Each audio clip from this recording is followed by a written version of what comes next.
जयकारा राजा पृथ्वी का बोल साचे दरबार की जय। वो ठंडियां तछावां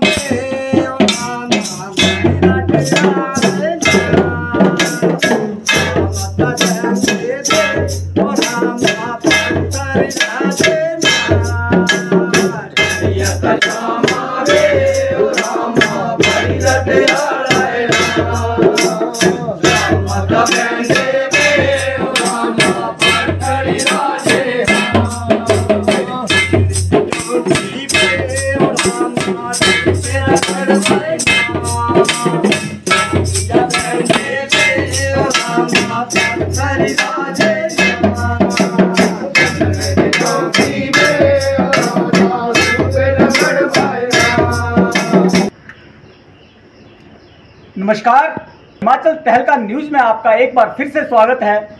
मैं हेमंत राणा कैमरा पर्सन तरसेम के साथ। अभी आपने सुना एक बहुत प्यारा भजन जो कि यहाँ पर काफ़ी लोगों ने जो मिलकर के आज आया, एक मंडली है, उन्होंने यहाँ पर गाया है। और उस भजन का क्या मतलब है संक्षेप में हम जानना भी चाहेंगे, लेकिन ये क्यों गाया जाता है इसके लिए सबसे बड़ी बात है जो ये छतर आप देख रहे हैं, इस छतर की महत्ता इसके पीछे है। और ये छतर जो है गूगा जी महाराज और ये जो मंदिर है इसकी महत्ता कहीं ना कहीं जो कहानी इन्होंने अभी गा करके सुनाई है, इसी कहानी से सारी की सारी बातें जुड़ी हुई हैं। हम इन्हीं की जुबानी जानना चाहेंगे कि आखिर किस तरीके से इस महत्व है इस भजन का और ये कितने दिनों तक चलता है, क्या इसका महत्व है, इस छत्र का क्या महत्व है, इस भजन का क्या महत्व है और क्या इसकी कहानी है, पौराणिक कथाएं क्या कहती हैं, सारी बातें हम इनसे जान करके इन्हीं की जुबानी जानेंगे। तो क्या नाम है जी आपका? श्री देवेंद्र कुमार। देवेंद्र जी, देवेंद्र जी, अभी आपने जो भजन गाया इसको संक्षेप में बताएंगे, इसका मतलब क्या है? ये भजन है जी बाबा भरसरी का पंचपीरी का भजन है। अच्छा, ये छत जो होता है नाथों की नौ मांगा होती है, नाथों की नौ मांगा होता है, 10वें दिन मेला होता है इसका। और यहाँ जो रक्कड़ में है जो टपरियार जात है उसकी कुंज है ये, रक्कड़ जात टपरियार की कुंज है, इसीलिए इसकी मानता की जाती है। साथ में माता स्वास्थानी का मंदिर है, इसकी मानता होती है। पिता का नाम गंधर्व सेन था, तो उसका बेटा था। इसका जन्म राजस्थान में हुआ था, राजस्थान में हुआ था। जिस वक्त गंधर्व सेन का बेटा हुआ तब नगारा बजा था यहाँ पर, जो कि राजस्थान में नगारा बजा था, तो इसलिए इसकी मानता की जाती है। हर एक जगह से लोग यहाँ की पूजा करने आते हैं, उसकी मनोकामना पूरी होती है। अभी जो आपने एक भजन या जिसे कहते हैं बार कहते हैं स्थानीय भाषा में, तो इसका जो तात्पर्य क्या है, ये क्या कहानी आपने सुनाई? ठनी छवा यहाँ का बड़ी टेट्याले है जी, कहना उथू राजा पत्थरी बैठे थे, ता चन्नी चौंकी रुपया गडुआ कहना भरी भरी गडुआ पत्थरी जेड़े अपने पर डोला दे थे, नवा दे थे। नहाते धोंदे राजे पत्थरी उदासी लगी, कहने मन में काली काली आई। फिर आड़ियाँ पूछना लगा, ग्वालियाँ पूछने लगा भी साधु जोगी कियां बनते? तो बोला हथा ले ला लोह का चिमटा, कहने पैर खड़ावा बोले चंदनी पाई लै, कन्ना पाली ना बोले मुंदरा पाई लै, अंग भूता लै लाई। फिर जियां किता ना राजे परसरी ने, फिर क्या होंदा है हुक्म किता लुहारा दे बेटे हो, बोले लोह का चिमटा बनाई दे। हुक्म किता बोला तखाने दे बेटे वो चंदन खड़ावा बनाई दे। हुक्म किता दर्जी बेटे भागो चोला सही, जिधर भागो चोला सही गया। फिर क्या होया ते हथा ले लिया लोह का चिमटा कर राजा पत्थरी चले गए अपनी भगती करना। जिदा वेला अलख जगाए जाने रानिया दे बेड़ा, बोला माई भिख्या भाई दे। तब बोला कोड़ी तो हो जा, कुश्ती हो जा, बोला तकते छोटी ने जोगी बनया, ता रानिया नहीं पाही भिख्या। फिर क्या होंदा ते बोले जीपा तेरिया डामा बाजे रानिया तू माई करने बोला, मतलब बोलना है ये ना शब्दा का। ठीक है, अलग जगाई माता का बेड़ा, माता भी भिख्या ने पाई। फिर इसे ठनिया खूइयां ठनिया बौड़ियां नहाना ले गया। अच्छा, अपनी जेडी माता थे, अपनी माता थे उन्होंने राजा भरसरी माता थे, उन्होंने वाल गए भिख्या मंगना, भिख्या मंगना जोगी बनी ने, जोगी बनने गया, पहले रानी घर गया। अच्छा, फिर क्या होया उसके बाद तो नहाते देखी ना माता छमे छम लगी रोना, माँ छमे छम रोना लगी। बोले तू कहे रोंदी भोल गई? माँ बोले तो अपनी आखी दे नैन गवाई ले, बोले अन्नियां हो जाना था। तो फिर क्या होंदा उसके बाद बोले जैसी काया बेटा बाप तेरी, वैसी काया तेरी होनी। बोला इसा काया बेटा बोला सदा नहीं रहना, ये एक दिन काया भस्म होना। बोले इससे कहना साधुओं गोसाइयाँ की सेवा कर ला, साधुओं संतां की सेवा कर ला, अट रंगी बेटा तेरी काया। ठीक उसके बाद क्या होता, एक बाणा लिया, दुग्गा बाणा लिया, तीजा बना तूना लाई लिया। स्टोरी इतनी कह सकते हैं कि राजा भर्तृहरि की जो कहानी है वो कैसे जोगी बने और कैसे अपनी माँ के पास जाकर के भिक्षा ली, और इस भिक्षा लेने के बाद में माँ ने जो थोड़ा क्रोध किया और उसके बाद में वो चले गए वनों में जाकर के, तीसरे चौथे वन में जाकर के वो उन्होंने जोग धारण कर लिया और साधु संत बन करके लोगों की सेवा में लग गए। ऐसी इस कहानी का तात्पर्य निकल के आया है जो कि अभी इन्होंने गाया है। शायद इसका सार यही है और बहुत ही पौराणिक कथा में ये विदित है। और सबसे बड़ी बात यह है कि जितने भी आप देख रहे हैं आजकल हिमाचल में खासकर कई जगह पर ऐसी मंडलियां जो हैं इसी तरीके की कहानी को लेकर चल रही हैं। क्या जितनी भी मंडलियां हैं वो इसी कहानी के ऊपर चलती हैं जी, या कोई और कहानी भी है? नहीं, और कहानी भी है परंतु इसी पर भी चलती है। अच्छा, और भी है। और कौन सी कहानी है? इसकी स्टोरी जन्म भी है, इसका जन्म भी है। अच्छा, जो गुगा जी महाराज बताते हैं वो भी इसी गुगा का अलग है जन्म, वो तो मारू देश का था ना गुगा। अच्छा अच्छा अच्छा। राजा वो तो इन दिनों में जो चल रहे हैं तो कहीं गुगा जी के भी तो पूजा के भी मंडली चल रही है और राजा भर्तृहरि की भी चल रही है। अच्छा, आपकी राजा भर्तृहरि की मंडली है? वैसे और गुगा की भी मंडलियां चल रही हैं आजकल? गुगा की मंडलियां भी चल रही हैं। तो ये साथ साथ ही चलती हैं दोनों मंडलियां? साथ साथ चलती हैं, पहले से चलती आई नहीं ये। अच्छा, बुजुर्ग के टाइम से चलती आई। वैसे ये तो नाथ है, इसकी मांग है 9 है, गुगा की 8 है। गुगा के 8। अच्छा, ये भर्तृहरि जो है वो नाथों में कहना जाता है, समुदाय के थे। हाँ जी। और जो राजा गुगा महाराज थे उसकी मंगा 8 है। वो कौन से समुदाय से थे?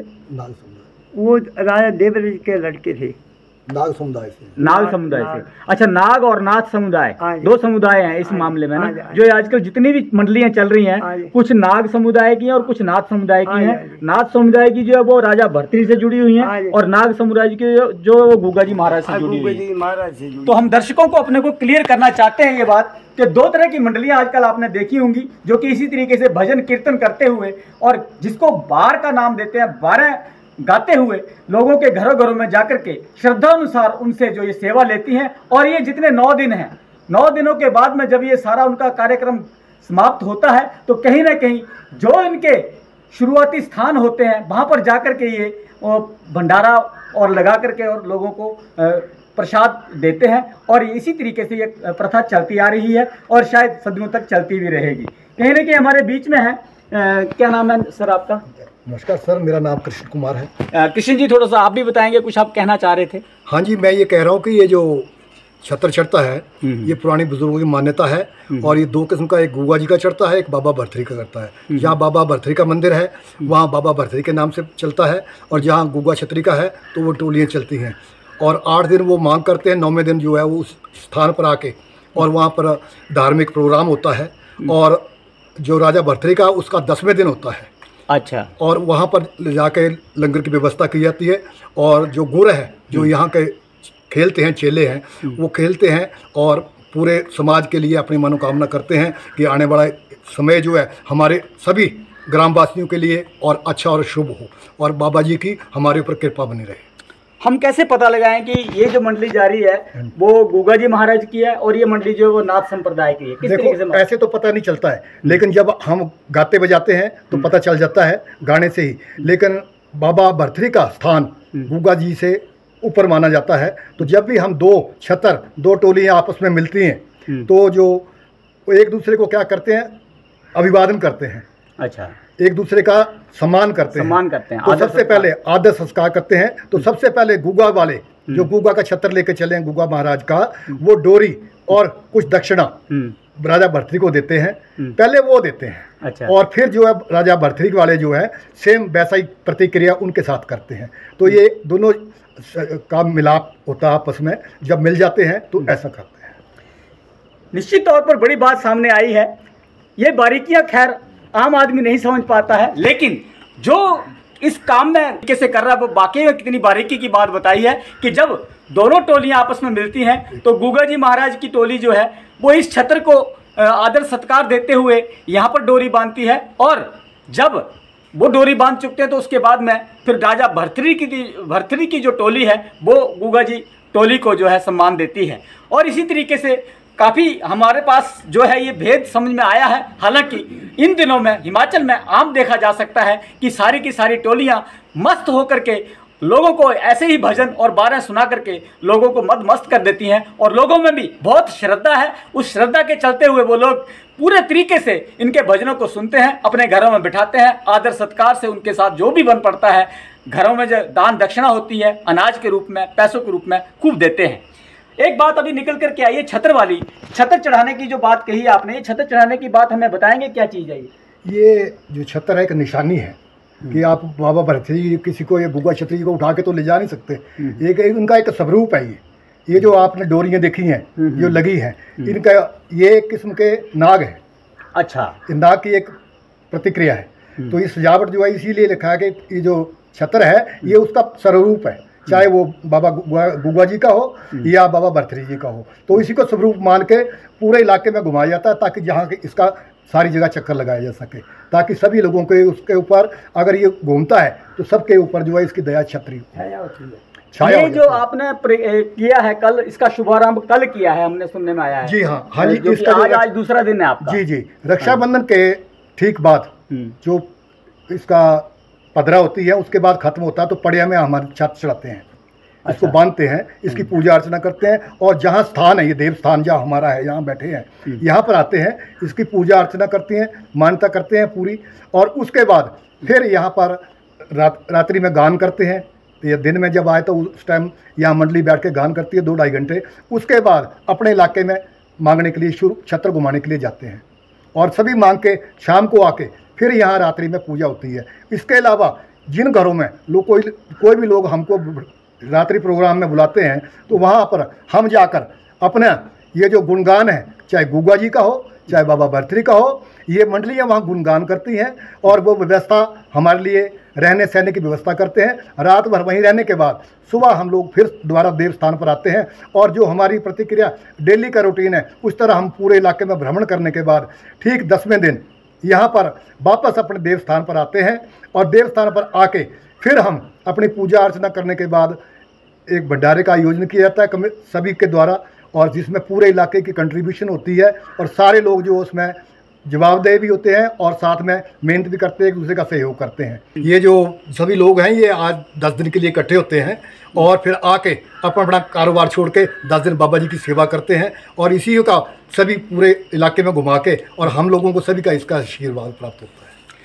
क्या दोनों ही मंडलियाँ गुग्गा जी की और बाबा भरथरी की कभी एक साथ भी रात को भजन कीर्तन करती हैं मिल करके? नहीं, ऐसा नहीं होता, क्योंकि ऐसा कि 2 मंडलियों की व्यवस्था करना हर आदमी की बस की बात नहीं होती है, और दूसरा कि जब प्रोग्राम चला हो तो कई चीज़ें बीच में मैटर करती हैं, तो ऐसा कि व्यवस्था नहीं हो पाती। इलाका ऐसा है तो 2 मंडलियाँ नहीं होती हैं। हाँ, कोई आयोजन करना चाहे तो हो भी सकता है, क्योंकि सभी ने तो प्रभु का गुणगान गाना है, चाहे गुग्गा जी का गाए चाहे भरथरी जी का गाए। एक बात और बताएंगे आप मेरे को, कितने यहाँ पर जो बाबा भरथरी की मंडलियाँ हैं और कितने बाबा गोगा महाराज की मंडलियाँ हैं, ऐसा कुछ आपके पास है? नहीं, ऐसा डाटा तो नहीं है, लेकिन बाबा भरथरी का मंदिर यहाँ है, और एक ऐसे यहाँ पर कई मंदिर हैं जहाँ गुग्गा छत्री का ज़्यादातर यहाँ पर वो छत्र चढ़ाए जाते हैं, लेकिन बाबा भरथरी का इस इलाके में नज़दीक यही है। तो बड़ी बात जो बताई है कि बाबा भरथरी का मंदिर यही है, 2-3 मंदिर और भी हैं। गुग्गा जी महाराज का ज़्यादा यहाँ पर प्रचलन है। कोशिश करेंगे हम गुग्गा जी महाराज की जो इतिहास है उनके बारे में भी अपने दर्शकों को बताने की कोशिश करें। हालांकि कृष्ण जी ने और भाई जी ने हमारे काफ़ी जो बारीकी में बताया है कि किस तरीके से गुग्गा जी महाराज का भी छत्र चढ़ाया जाता है। अब हम बताना चाहते हैं आपको कि जो आपने छत्र की बात की है, मैं थोड़ा दिखाना चाहूँगा कि आपको छत्र किस तरीके से है, और इसी छत्र को लेकर के सारा दिन अपने कंधे पे उठा करके कहते हैं कि इसको नीचे भी नहीं रखा जाता। तो चेला जी यहाँ बैठे हुए हैं, उनसे भी जानने की कोशिश करेंगे हम कि भाई किस तरीके से। तो क्या नाम है आपका सर? उमेश कुमार।